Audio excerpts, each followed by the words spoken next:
എന്ന അക്ഷരം നമ്മൾ എഴുതി അല്ലേ? പിന്നെ അടുത്ത് നോക്ക്.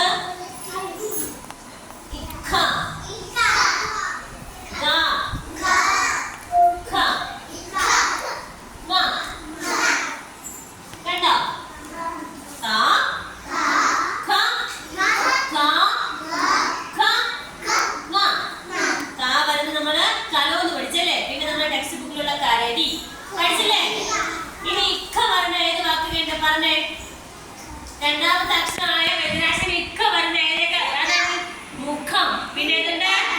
നഖം അല്ലേ? മുഖം, നഖം. നമ്മുടെ ടെക്സ്റ്റ് ബുക്കിൽ ഏതാണ് നമുക്ക് പഠിക്കാനുള്ളത്? മുഖം അല്ലേ? മുഖം എന്താണ്?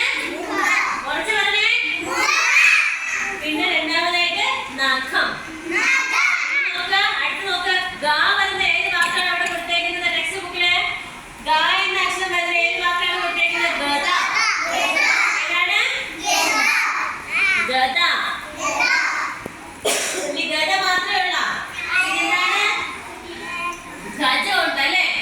ഗജം. പിന്നെ അടുത്ത് നോക്ക്. ഇക്ക വരുന്ന ഏത് വാക്കാണ് കൊടുത്തേക്കുന്നത്? മേഘം. പിന്നെ മേഘം മാത്രമല്ല, നമ്മൾ എപ്പോഴും കേൾക്കുന്ന വേറൊരു വാക്കുണ്ട്. ഏതാണ്? ഘടികാരം. ഘടികാരം എന്ന് വെച്ചാൽ എന്താണ്? ക്ലോക്ക്, അതിലെ വാച്ച് അല്ലേ? ഘടികാരം. എന്താണ്? ഘടികാരം. അടുത്ത് നോക്ക്. ഇങ്ങ വരുന്ന കുറെ വാക്കുകൾ നമുക്കുണ്ട്. പക്ഷെ ഇത് നമ്മൾ ഈ നാം ഉപയോഗിക്കുന്നത് നമ്മൾ എവിടെയാണ്? മ്യാവ് എന്നൊക്കെ എഴുതാൻ മാത്രം നമ്മൾ ഈ നാം ഉപയോഗിക്കും. അല്ലെങ്കിൽ തേങ്ങ എന്ന് നമ്മൾ ഉപയോഗിക്കുമ്പോൾ അത് വേറെ ഒരു മായുണ്ട് അല്ലേ? അതേതാണ്? അത് നമ്മൾ എങ്ങനെ എഴുതോടെ? ഇങ്ങനെ